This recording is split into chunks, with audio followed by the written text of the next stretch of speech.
Selamat berjumpa kembali dalam layanan audio Sahabat Seperjalanan. Hari ini adalah hari Kamis 21 November 2024. Tema renungan saat teduh kita dengan judul Tanda-tanda Sunat. Firman Tuhan terambil dalam 1 Korintus 7 ayat 17 sampai dengan ke-19.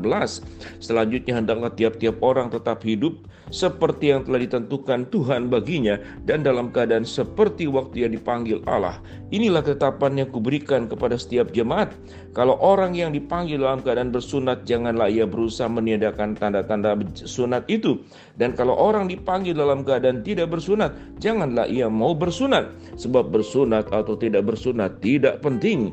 Yang penting ialah mentaati hukum-hukum Allah. Mari kita berdoa.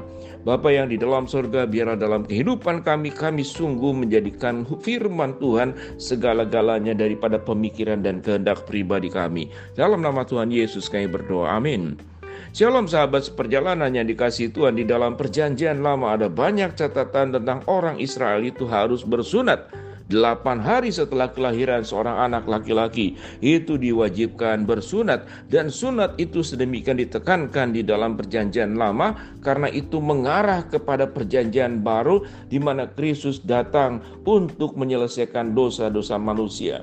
Sunat yang sesungguhnya adalah manusia dibebaskan, dilepaskan daripada kuasa maut.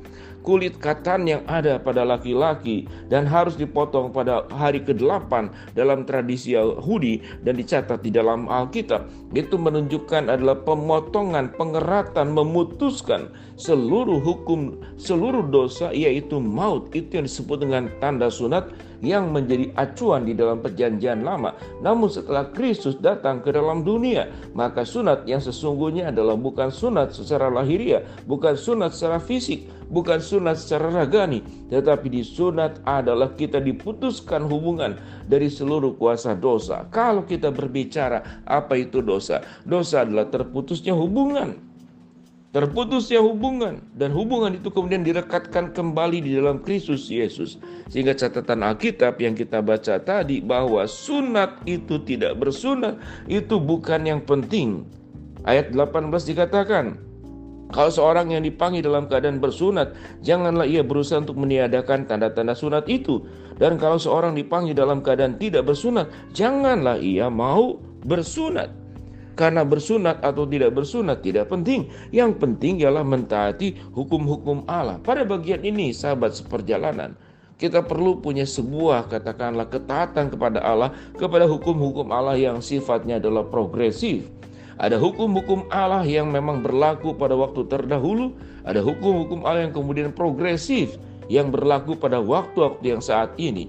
Tidak hanya berbicara tentang masalah sudah, tradisi-tradisi dalam ibadah, dalam perjanjian lama itu banyak sekali persembahan-persembahan binatang, dari sepasang burung merpati, persembahan domba yang tidak bercacat, dan binatang-binatang yang dipersembahkan kepada Allah.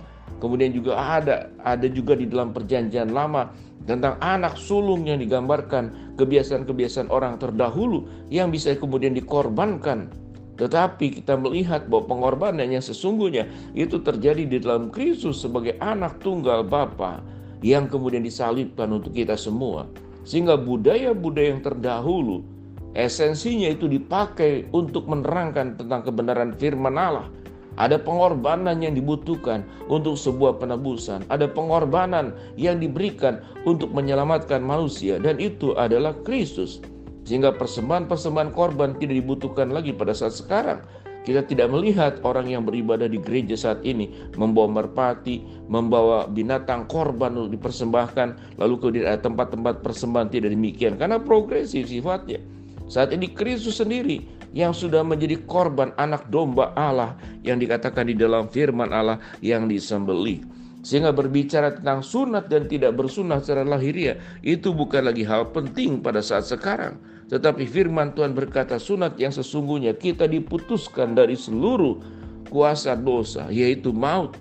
Dan orang yang bersunat sesungguhnya yang melepaskan dosa itu dibuktikan dengan tanda-tanda dia mentaati hukum-hukum Allah. Ayat 20 dikatakan, baiklah tiap-tiap orang tinggal dalam keadaan seperti ia dipanggil Allah. Ayat 17 berkata, selanjutnya hendaklah tiap-tiap orang tetap hidup seperti yang telah ditentukan Tuhan baginya, dalam keadaan seperti yang dipanggil Allah. Itulah ketetapan yang kuberikan kepada semua jemaat. Apa yang dimaksud dengan dipanggil Allah? Tentu sewaktu kita diselamatkan oleh Allah. Tatkala kita menerima Kristus sebagai juru selamat, baik secara turun-temurun. Turun-temurun berarti ada warisan iman yang diturunkan oleh orang tua kita, nenek moyang kita, yang sudah menjadi percaya, sehingga kita dipersembahkan di dalam gereja. Bagi gereja-gereja yang menganut baptisan anak, maka kemudian dibaptiskan. Tetapi bagi yang tidak menganut baptisan anak, ada yang namanya itu penyerahan anak, maka dibawa ke rumah Tuhan, didoakan agar iman itu terwariskan kepada, katakanlah, anak dan cucu. Itu yang disebut dengan kemudian apa yang maksud juga seperti yang dipanggil Allah, juga mengingatkan satu hari kelak nanti kita akan meninggalkan dunia ini dan Tuhan memanggil kita untuk pulang ke rumah Bapa di surga. Pada saat itulah yang kemudian ada sebuah pertanggungjawaban hidup yang akan dimintakan oleh Tuhan.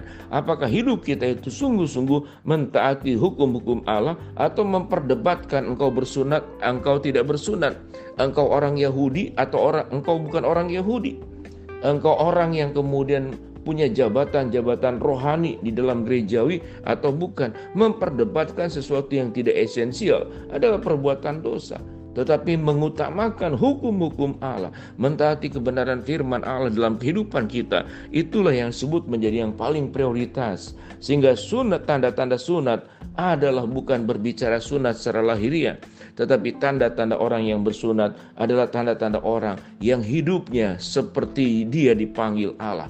Dia melakukan sebuah kehidupan yang mentaati hukum-hukum Allah, yang hidup dalam kebenaran firman Allah, yang tidak menyimpang ke kanan dan ke kiri, yang tahu membedakan mana tangan kiri dan tangan kanan, yang tahu bahwa kita dipanggil dari dunia yang berdosa, kemudian kita diselamatkan dan kita dipanggil untuk menjadi terang dan garam buat dunia ini. Itu yang disebut dengan mentaati hukum-hukum Allah. Orang yang mentaati hukum-hukum Allah akan menjaga hidupnya, berkarakter yang baik, berbicara yang baik, kemudian mengambil keputusan yang baik, berkomunikasi, berelasi yang baik, menjadi berkat di tengah-tengah masyarakat, di tengah-tengah keluarga, di tengah-tengah pekerjaan, atau dimanapun kita berada, atau bahkan di dalam kesendirian.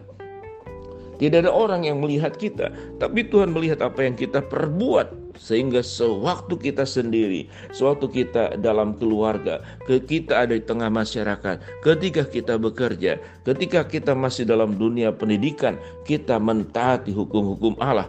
Karena mengapa? Karena kita adalah orang-orang yang sudah disunat secara rohania, bukan secara lahiriah. Bagi mereka yang sudah disunat secara lahiriah, biarkan saja. Tapi bagi mereka yang tidak bersunat secara lahiriah, firman Tuhan berkata, itu bukan perkara yang penting. Sebab bersunat atau tidak bersunat, ayat 19 dikatakan, itu tidak penting. Yang penting ialah engkau mentaati hukum-hukum Allah, dan engkau sebagai orang-orang yang tinggal dalam keadaan seperti engkau dipanggil Allah.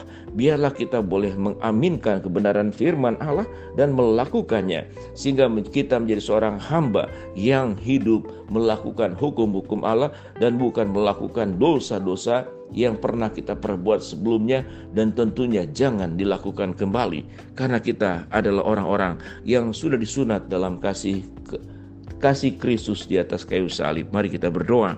Bapa dalam surga, terima kasih buat kebenaran firman Allah yang kami pelajari. Hamba-Mu berdoa buat sahabat seperjalanan yang sakit, Tuhan jamah sembuhkan. Sahabat seperjalanan yang sedang mengalami masalah, Tuhan bukakan jalan. Sahabat seperjalanan yang sedang berdoa mengharapkan sesuatu, Tuhan kabulkan dengan cara waktu Tuhan yang terbaik. Dalam nama Tuhan Yesus kami berdoa. Amin.